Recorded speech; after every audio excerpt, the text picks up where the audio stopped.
VHS é uma franquia de terror que muito felizmente não caiu naquela máxima de Hollywood de que se não encher o nosso rabo de dinheiro, não vale a pena continuar. E isso é maravilhoso para um verdadeiro fã de terror, porque é graças a esse tipo de produção, como VHS, que nós temos jovens cineastas entusiastas do maravilhoso mundo do horror e iniciantes no mundo das produções cinematográficas lançando as suas ideias, formando suas equipes, produzindo suas visões, mais importante ainda, se projetando para o mundo. Porque não se engane, meus queridos, essa franquia já foi responsável por lançar alguns grandes nomes da indústria que eu tenho certeza que você não sabia que vieram daqui. A produtora Radio Silence, por exemplo, responsável por filmes como O Maravilhoso Casamento Sangrento e o Revival de Pânico lá em 2022, foi fundada a partir de um dos curtas do primeiro VHS. David Bruckner, o diretor do recente reboot de Hellraiser, também é um desses nomes que dirigiu um curta na franquia. E Ty West, que você provavelmente se lembra pela trilogia X, A Marca da Morte, também deu as caras no comecinho da franquia, com um dos primeiros curtas da história de VHS. Então me alegra profundamente saber que a Shudder, aquela plataforma de streaming americana que é muito focada em filmes de terror, ainda continua mantendo essa franquia ativa a todo vapor. Porque isso faz com que eu tenha certeza de que muitos grandes nomes do terror ainda vão surgir. Em meio a isso, eu terei um novo filme de terror com histórias malucas e macabras a cada 2 anos ali pra poder me divertir. Ou pelo menos,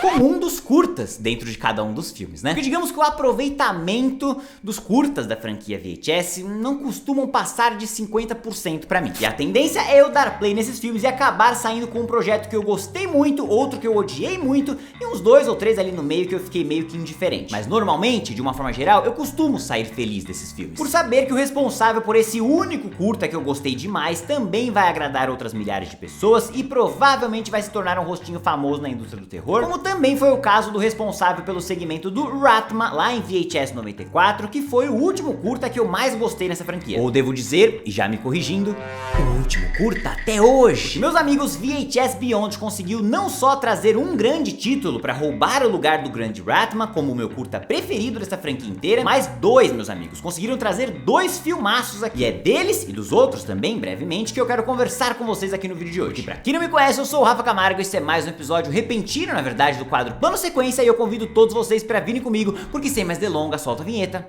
e vamos nessa!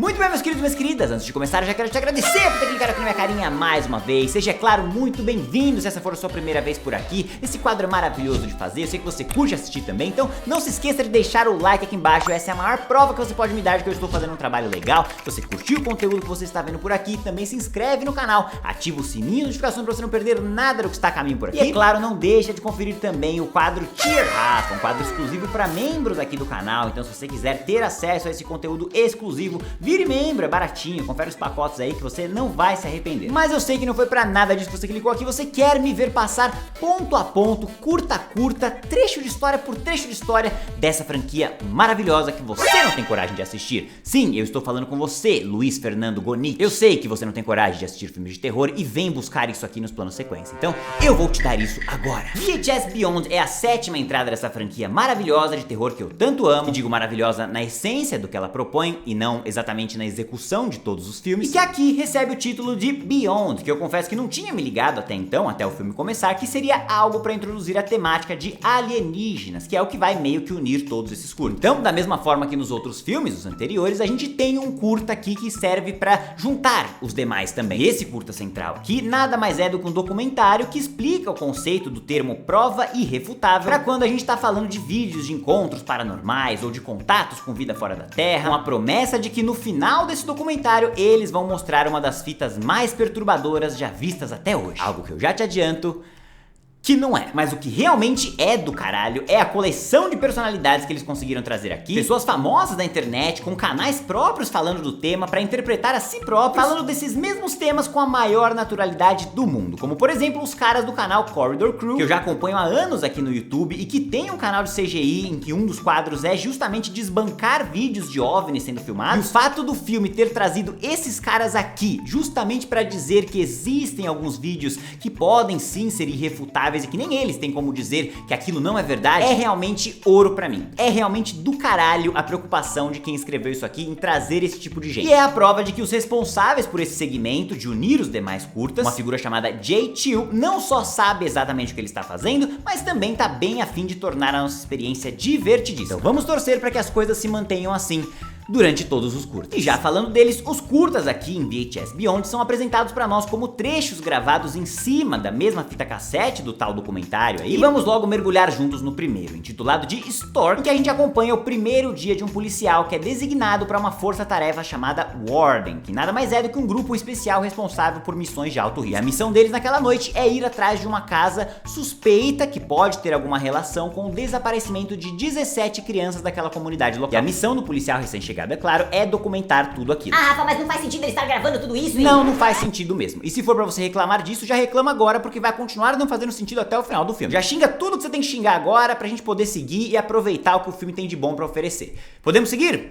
Então vamos nessa. Eles chegam na tal casa e logo de cara avistam uma figura se movimentando de maneira meio estranha ali pelo ambiente externo com uma serra elétrica na mão. Chegam na óbvia conclusão de que coisa boa aquilo não deve ser. Eles entram na casa armados então e rapidamente são atacados por zumbis que começam a avançar de todos os lados e uma grande sequência de ação começa. Totalmente inspirada em jogos de terror em primeira pessoa, como Doom ou os mais recentes Resident Evil, uma verdadeira chacina por parte da força-tarefa que está moendo todos os zumbis ali daquela casa. A gente chega ao ponto de ter uma câmera acoplada em uma serra elétrica, mesmo que totalmente sem sentido narrativo, só pra nos render um visual legal pra cacete, vendo as cabeças sendo arrancadas pelo ponto de vista da própria série. Show de bola, filme. Às vezes não precisa de sentido, basta criatividade e entregar algo legal. Outro ponto importantíssimo também, não só em relação a esse curta aqui, mas de uma forma geral pra franquia VHS, a gente tem que citar o trabalho de efeitos práticos, que na maior parte dos casos é maravilhosa, cara, e que aqui nesse trecho dos zumbis, nessa putaria desvairada da casa, é muito competente sim. A equipe então vai se livrando no meio dessa luta de todos os zumbis em todos os andares da casa, até que eles conseguem imobilizar um desses zumbis e percebem que todos eles têm um furo no meio da testa e que dentro no lugar onde deveria ter um cérebro já não tem mais nada. Tipo, tá literalmente oca a cabeça do zumbi. Exatamente igual alguém que gosta do filme dos Mamonas Assassinas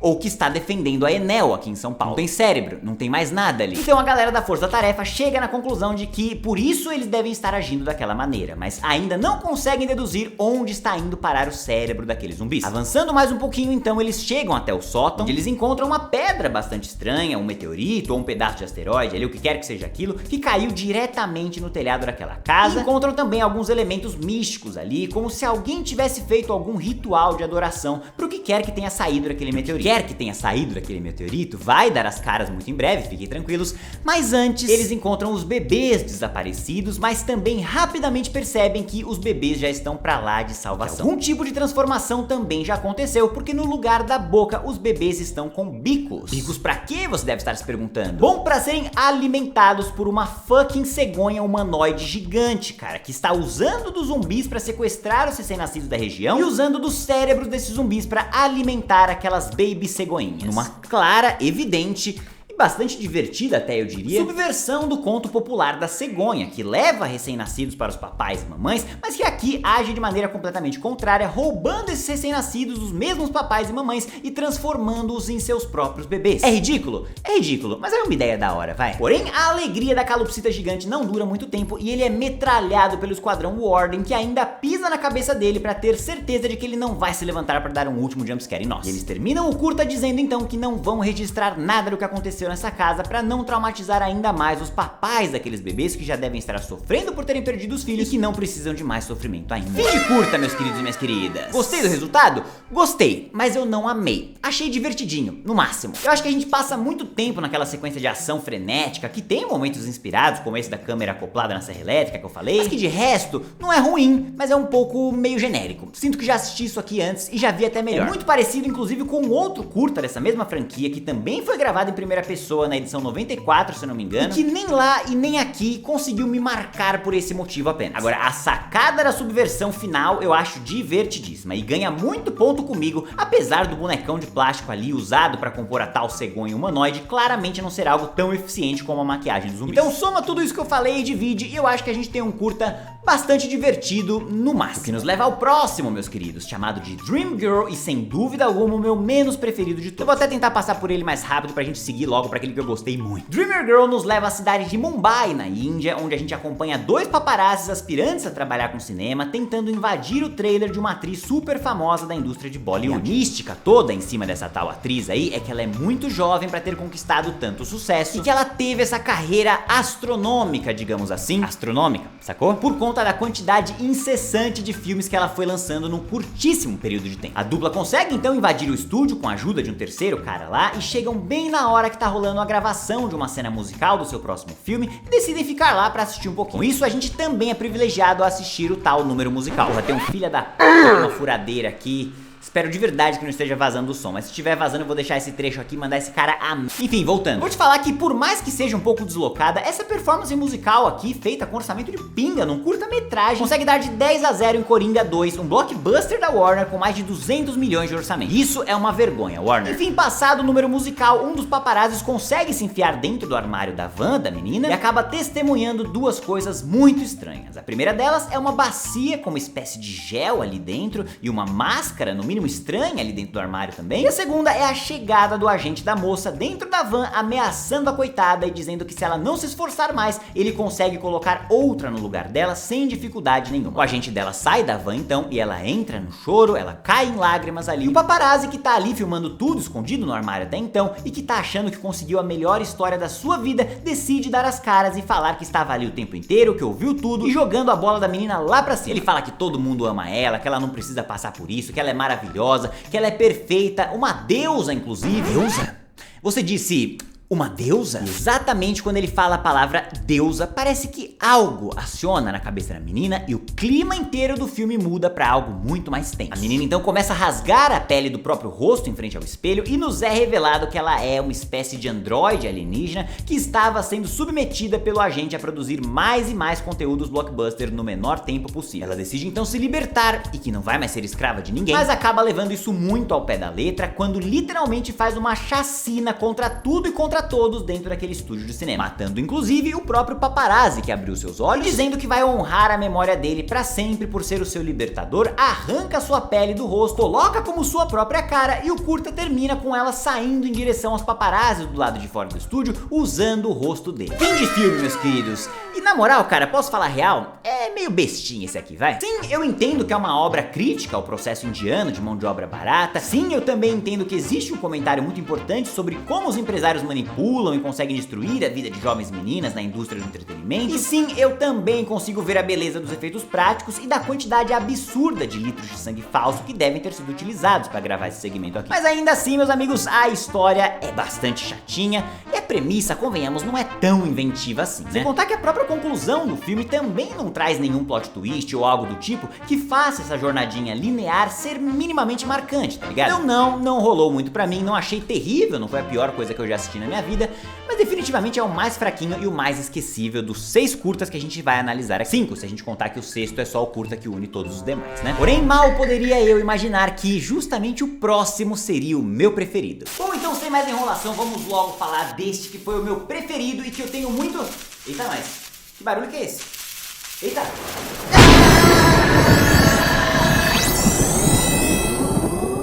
Meu Deus do céu, pra onde eu tô indo?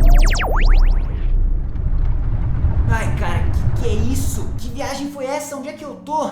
Por que tá tão quente aqui, velho? Mano, não se assuste. Nós não vamos lhe fazer mal algum. Nossa, mas quem é que tá falando isso, cara? Ai, meu Deus do céu. Quem são vocês? O que vocês querem comigo? E por que tá tão quente aqui? Tá quente porque o ar-condicionado da nave tá quebrado, Rafa. Tira a blusa aí pra você ficar mais confortável. E sobre quem nós somos? Nós somos fãs do seu canal. A gente acompanha o seu trabalho lá de outra galáxia e a gente veio tirar uma dúvida aqui com vocês. Vocês me trouxeram aqui só pra tirar uma dúvida comigo, cara? Sério mesmo? Não, mas pera lá. Vocês acompanham o meu canal? Sim, a gente adora quando você faz plano sequência de filme ruim. Nos divertimos horrores. Faz uma viagem de 500 anos-luz parecer 30. Como é que eu tô ouvindo a voz de vocês sem a boca de vocês mexer? É quase como se eu não tivesse encontrado um vídeo em que a boca do alien mexe. Eu tô tendo que inventar uma desculpa agora, mas por favor me expliquem isso. Ah, a gente tá se comunicando com você por meio da telepatia, Rafa, é isso mesmo. Pô, que legal que vocês acompanham o meu canal então. Fico lisonjeado, muito feliz e até mais relaxado. Mas me contem aí então por que vocês vieram me buscar, como que eu posso ajudar vocês? Bom, Rafa, vamos lá então. Nós somos de um grupo de busca e reconhecimento do planeta Goodinerdi e estamos em busca de... Não, pera. O planeta de vocês se chama Goodinerdi. Sim, é isso aí. Tem algum problema? É ridículo esse nome, é um nome horrível aqui na Terra. Isso não remete a nada bom, mas Enfim, pode continuar. O que nos importa é que nós estamos em uma missão de busca e reconhecimento pela galáxia por ordens do general da nossa terra natal, que nos enviou para coletar informações sobre todos os maiores avanços tecnológicos de todos os planetas, de todas as galáxias. E adivinha só, na Terra tem uma tecnologia revolucionária pra gente coletar. Na Terra? Tem certeza disso, cara? Tem gente discutindo até hoje se a Terra é plana ou não. Sim, muitos estudos foram feitos, temos certeza absoluta, é na Terra. É uma tecnologia revolucionária, tecnologia esta, inclusive, que o senhorito está usando agora mesmo. É o quê? Eu tô usando agora mesmo? Como assim, cara? Eu não tô usando... Ah, já sei do que vocês estão falando. É da Tech T-Shirt da Insider, né? Isso mesmo, nós precisamos entender tudo sobre ela e pensamos que você, por estar usando, poderia nos ajudar. Ah, mas isso é fácil, eu explico agora mesmo. Poxa, eu já gravo usando as Tech T-Shirts da Insider antes mesmo de fechar a parceria com eles. E eu posso falar com propriedade aqui pra vocês e como consumidor real. Depois que você usa uma peça dessas, você não troca mais. Inclusive, eu gosto tanto de usar as camisas da Insider que eu estou usando duas ao mesmo tempo hoje. Meu Deus, você está com uma branca e uma preta ao mesmo tempo. É, porque tava muito frio lá em São Paulo. Além disso, as Tech T-Shirts da Insider são anti-odor, desamassam no próprio corpo, não desbotam e tudo isso faz com que o custo-benefício seja o melhor disponível hoje. Porque, pensa comigo, meus amigos, vocês preferem comprar uma camiseta de algodão que vai durar, sei lá, 3, 4 lavadas ou uma Tech T-Shirt da Insider que vai durar, sei lá quantos milhares de anos? Tá, mas como é que a gente pode ter certeza sobre toda essa durabilidade da camiseta? Pois podem ficar tranquilos, meus queridos alienígenas, porque a Insider é a única marca que oferece garantia de 2 anos contra desbotamento. Então, quando vocês comprarem, a qualidade da sua peça será garantida. Tá legal, mas tem mais modelos de roupa ou é só essas duas aí que você tá usando? Tem modelo pra caramba, gente. Basta conferir lá no site pra ver todas as opções de cortes e cores, tanto masculino quanto feminino, do PP ao XXGG, e eu tenho certeza que cada um de vocês três aí vai achar o modelo ideal. Tanto que, é claro, passe na cabeça de vocês. Tá legal, estamos convencidos então. Como que a gente faz pra conseguir algumas peças aí pra levar lá pro nosso povo também? Muito simples. Inclusive, vocês deram muita sorte de me sequestrar justo hoje, de todos os dias. Porque em outubro está rolando a antecipação da Black Insider, e essa vai ser a oportunidade perfeita para vocês conhecerem a qualidade da Insider com um preço ainda mais acessível que o normal. Para garantir que vocês saiam daqui com a nave cheia, eu vou oferecer o cupom RAFACAMARGO15, que vai garantir 15% de desconto nas peças que já vão estar com o desconto da Black no site. Então, se você somar o cupom RAFACAMARGO15 com os descontos do site, a gente tá falando de descontos de até 40%. Tá legal pra vocês? Tá ótimo pra nós. Então corre pra não perder essa oportunidade de reformar o armário de todo mundo no planeta de vocês com peças de altíssima qualidade e durabilidade. A Insider, eu agradeço pela parceria, por fortalecer o trabalho aqui desse canal. E a vocês três, eu tenho um vídeo pra terminar. As pessoas estão esperando. Pode voltar em paz. Um beijo, tchau!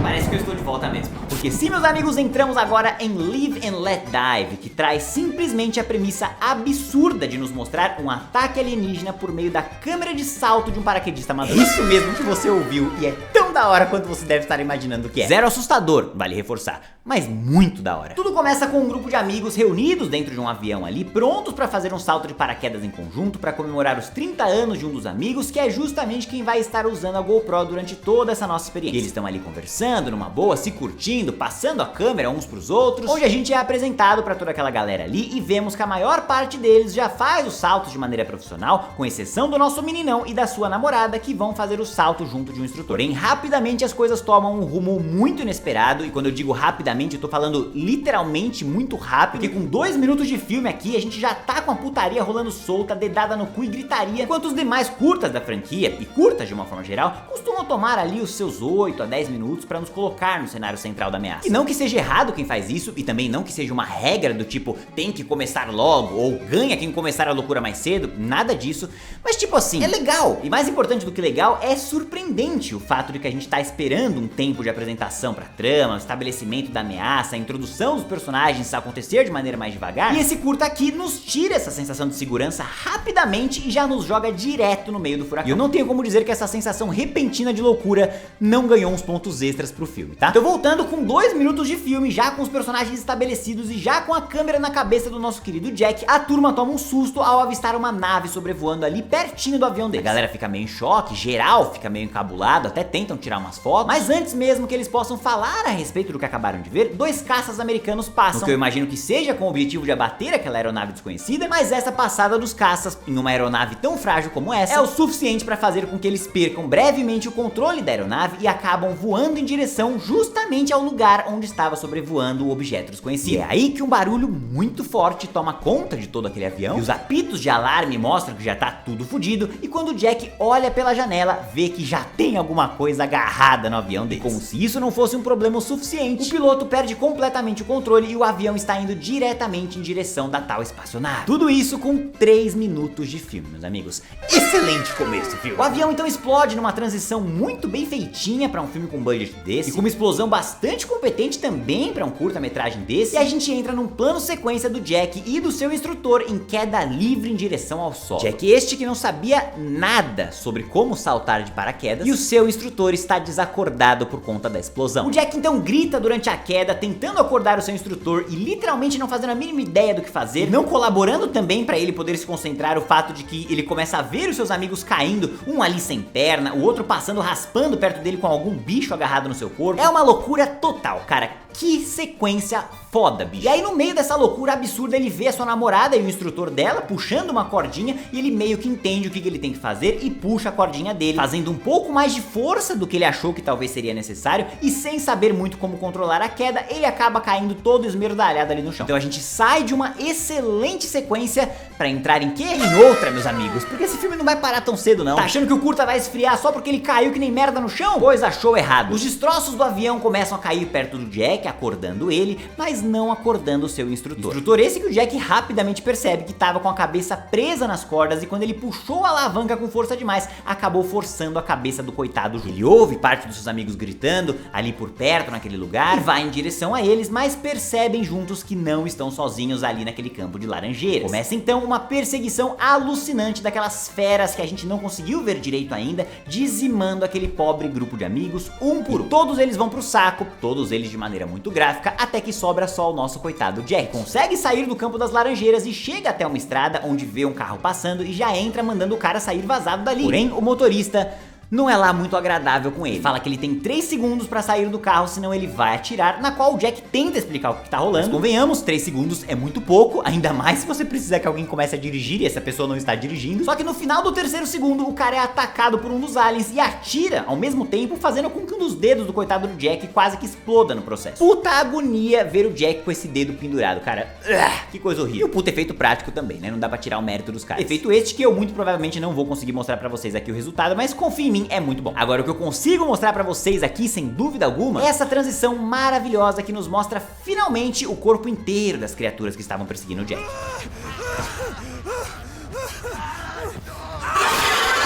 Bicho, esse jumpscare pega a gente gostosinho, não pega? O bicho curiosamente não mata o Jack, diferente de literalmente todo mundo que entrou no caminho deles até agora, e ao invés disso, abre a cabeça revelando algum tipo de arma laser e dispara contra o Jack, que surpreendentemente não morre. Tão surpreso quanto a gente, então, ele tenta dar partida no carro pra sair fora dali o quanto antes, mas rapidamente se dá conta de que aquele laser provavelmente foi uma espécie de rastreador e que agora ele está marcado. Marcado pra quê, você deve estar se perguntando? Pra ser abduzido junto do carro pra dentro de uma espaçonave que a gente nunca vai ver, pra atender aos objetivos de uma raça que a gente jamais vai saber. E com isso, fim de filme, meus queridos e minhas queridas. Ô Rafa, mas como que eles acharam essa câmera que tava presa no Jack se o corpo dele nunca mais vai ser encontrado? Ah, para de ser chato, cara. Para de ser que nem eu. Brincadeiras à parte, meus queridos, se você conseguir superar o propósito de Found Footage caindo por terra aqui com esse final, e também o fato de que por alguns momentos essas criaturas têm um CGzão bastante questionável, eu garanto pra vocês que, de resto, esse curta é uma experiência maravilhosa. 21 minutos de pura alucinação e adrenalina, perfeitamente distribuídos em 3 minutos pra nos ambientar com os personagens, suas relações e o cenário que eles estão, 6 minutinhos ali no plano sequência em queda livre, muito bem montado e com efeitos bonitinhos, somados aos alucinantes 12 minutos da sequência das laranjeiras. Cara, de verdade, são 20 minutos que você não vê passar. Me agrada muito também a ideia do design das criaturas, que foge daquele padrãozão que a gente tá acostumado a ver em filmes do gênero. Me agrada mais ainda a mitologia toda que é criada em cima das lanças, do raio a laser deles ali, e isso faz com que eu passe um pano tranquilo pro CGzão toscos dos bichos em alguns momentos. Uma ideia excelente de curta que introduz toda uma mitologia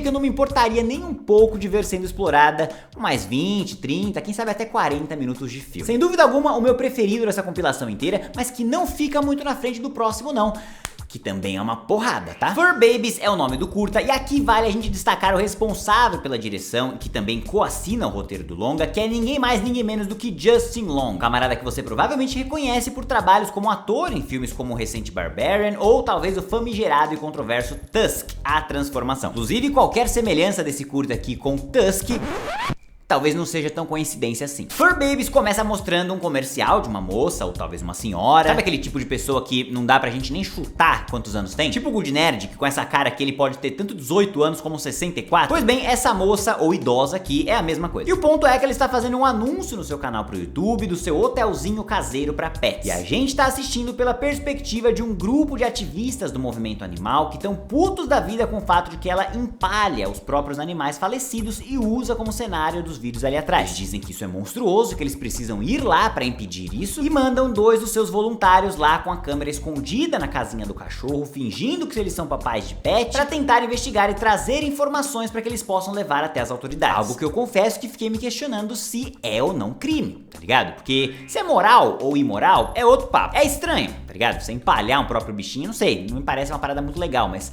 tipo assim, é crime isso? Confesso que eu não sei, fiquei com preguiça de pesquisar também, então comenta aqui embaixo se você tiver essa informação. Porque o que nos importa pra história do curta é que a dupla vai até lá e começa a perceber que a moça tá com uns papos meio torto, umas histórias que não bate muito, datas que não fazem muito sentido, e o clima começa a ficar bastante hostil entre os 3 ali, principalmente quando o rapaz ativista meio que ofende ela, chamando ela de maluca psicopata por deixar os bichinhos expostos ali na sala. Então já tá um clima de merda entre os 3 ali, mas a parada fica realmente cabulosa quando eles percebem que não estão só os 3 ali naquela casa. Que escondidinho num quarto do lado ali está uma outra figura, um quarto elemento que a dona do hotelzinho diz que é apenas o irmão dela, que ele tem um probleminha que não consegue falar e pros 2 pais ali não se incomodarem. Eles não se incomodam então, porque afinal eles estão atrás de informação e provas de que tem algo sinistro rolando ali, e aceitam o convite dela pra ir até a parte de baixo do hotelzinho, que é onde, segundo ela faz os treinamentos com os pets. Chegando lá eles percebem que estão muito fodidos e que descer ali foi provavelmente uma armadilha da velha, porque o lugar não tem saída e é um cenário perfeito pro irmão dela chegar apagando os 2. Pulamos então para um outro ponto de vista da câmera, ou talvez até seja a mesma câmera, mas agora sendo operada por uma outra pessoa, já tendo se passado inclusive alguns dias, com a própria senhorinha fazendo um vlog sobre todo o seu processo de transformar seres humanos malcriados em adoráveis cachorrinhos obedientes. Bem que ela disse que lá embaixo era um espaço reservado para treinamento, não dá pra dizer que ela não avisou, né? Porém, a parte que ela esqueceu de mencionar é que ela guardava os seus bichinhos empalhados lá pra poder fazer esses experimentos corporais de criar híbridos humanos com partes de cachorro. Algo que, além de extremamente cruel, bastante bizarro, também é muito funcional. E ela meio que consegue, porque a menina ativista capturada lá já tá com mandíbula de cachorro e treinada a dar a patinha pra poder receber comida. E o rapaz já tá inclusive algumas etapas na frente dela, com patinha acolchoada e tudo mais. Pronto pra entrar na próxima etapa, que segundo a dona do hotel, vai ser a transformação do narizinho dele. Ela fica fazendo esse barulhinho toda vez que ela cita o nariz de um cachorro. É bastante perturbador. Pulamos então para os outros ativistas do grupo que depois do sumiço da dupla por dias e dias, talvez semanas até, decidem finalmente fazer alguma coisa. Chamar a polícia, você deve estar supondo, mas é claro que não, porque segundo eles próprios... We're gonna call the cops, but the cops are just a bunch of corrupt fascists. Dude.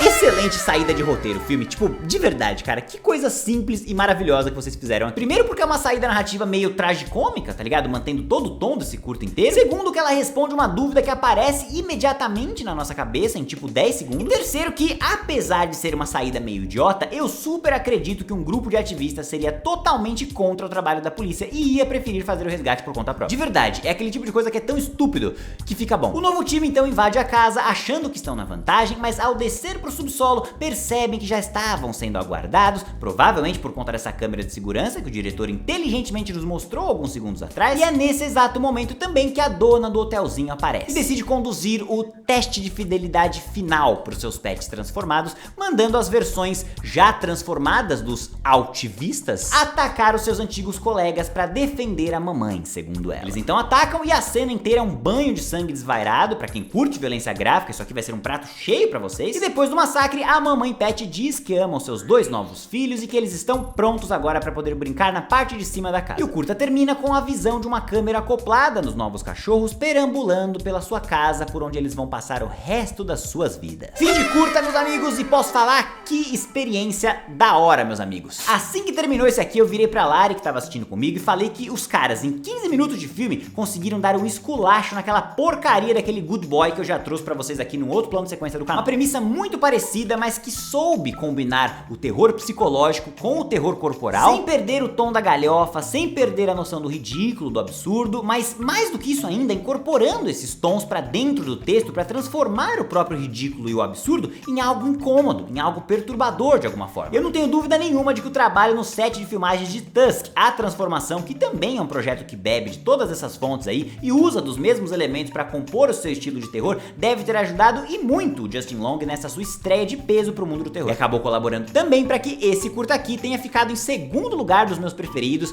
olha, quase que pau a pau com o anterior ali por motivos diferentes. Porque apesar de ser consideravelmente menos perturbador, o anterior só ficou na frente por ter sido uma experiência completamente inesperada e alucinante. E também pelo fato de que Fur Babies, esse curta aqui, é o primeiro da antologia inteira que não tem absolutamente nada a ver com alienígena. Então eu admito que achei isso meio merda também e usei como critério para colocar ele um pouco abaixo do anterior. Mas como experiência individual, como curta exclusivamente, excelente experiência e super recomendo. E falando em estreias no mundo do terror, vamos falar do último curta intitulado de Stowaway, que também marca o primeiro trabalho como diretora por parte da Kate Siegel, que você também deve se lembrar por trabalhos como atriz em A Maldição da Residência Hill ou no filme Rush da Netflix. Ambos dirigidos pelo brilhante mestre do terror Mike Flanagan, que também é marido da Kate na vida real, e Mike Flanagan este que também está escrevendo o roteiro desse curta aqui, que é o seu primeiro trabalho com terror corporal. Então vamos ver como a dupla se saiu aqui. Stowaway é o mais curto de todos os curtas e é bem simples na sua ideia, mas isso não o torna menos impactante na sua essência. Nele a gente conhece a Hayley, uma videomaker amadora que está tentando fazer um documentário sobre luzes misteriosas que têm aparecido no deserto de Mojave, lá no estado de Nevada, nos Estados Unidos. Ela entrevista uma galera que vai dando informações sobre alguns animais tendo desaparecido na região, e um cara chega inclusive a dizer que as luzes estão lá há um bom tempo e que meio que rola um respeito mútuo, do tipo, ele não vai até lá e as luzes não vêm até ele. Porém a Hayley, determinada a chegar ao fundo desse mistério, não quer muito saber desse tal acordo silencioso aí, e depois de passar algumas noites acampando no deserto, explicando pra nós o conceito da relatividade espacial, de que uma viagem pra outra galáxia poderia durar, sei lá, 28 anos pra quem tá dentro de uma nave, e que pra quem tá aqui na Terra poderiam ter se passado 2,5 milhões de anos, algo que vai ser muito importante pra nossa história, ela também reflete sobre como essa sua busca e obsessão pela vida fora da Terra tomou tudo da sua vida pessoal e afastou ela das pessoas que ela mais amava. Porém, num determinado momento, a Hayley finalmente avista uma das luzes se movimentando e vai de carro atrás dela pra ver o que é, e chegando lá, ela encontra pegadas guiando até a entrada de uma nave. Completamente sem senso de autopreservação algum, ela entra na porra da nave e fica maravilhada com a sua descoberta de que, de fato, tem uma porrada de espécies de animais ali e uma nave que parece ser orgânica de alguma maneira. Ela encosta então em alguma das cordinhas penduradas ali na estrutura toda da nave e acaba cortando o dedo, e descobre também que a nave orgânica tem algum tipo de nanotecnologia medicinal que cura lá uns 90% do seu dedo instantaneamente ali. Ela fica impressionada com o resultado e chega a dizer, inclusive nas palavras dela, que aquela é a medicina do futuro e que por mais que não tenha ficado 100%, foi meio que quase isso. Porém, a sua pequena exploração é interrompida quando o tripulante principal dessa aeronave chega no recinto, forçando a moça a se esconder ali no cantinho e esperar ele passar para ela poder escapar. Mas mal poderia imaginar ela que ela não teria esse tempinho para escapar. E assim que o capitão ET entra na outra parte da nave, a embarcação já decola em direção à órbita terrestre numa velocidade que definitivamente o nosso corpo humano não foi feito para suportar. Ainda mais sem cinto de segurança. Crianças, sempre usem cinto de segurança nos carros. A Hayley então morre no processo da viagem, mas com a câmera ali convenientemente não quebrada e convenientemente também posicionada de frente ao corpo dela, a gente vê a nanotecnologia começando a agir e trazendo a nossa querida de volta à vida, fica toda feliz e radiante pela experiência que está tendo, mas reforça mais uma vez que o seu braço não está 100%, que aquela tecnologia é boa, mas não é 100%. Ela fala que o seu braço está todo arregaçado e que a nanotecnologia fez o que podia, mas que ela provavelmente vai ter que escapar no dia seguinte, quando a nave for fazer o pouso na Terra novamente, para continuar o seu processo de pesquisa ou o que quer que essa nave esteja fazendo na Terra todas as noites. Porém, infelizmente, o capitão da nave parece ter concluído a missão na Terra e ao invés de retornar para o nosso planetinha, ele parte em um outro caminho, em uma viagem intergaláctica numa velocidade consideravelmente mais rápida e muito mais brutal do que a anterior para o corpo humano. E se a Hayley ficou fodida na última viagem para a órbita terrestre, imagina o que vai acontecer agora. A Hayley morre de novo, bem como todos os animais que serviram de estudo para aquele ser extraterrestre na Terra, mas por conta da nanotecnologia medicinal, ela e todos aqueles outros seres meio que acabam sendo impedidos de morrer e morfados em uma espécie de organismo único, fadado a enfrentar a dor e o sofrimento pelo tempo que essa viagem durar. Uau, que paulada, meus amigos! E que ideia boa de roteiro também, tá?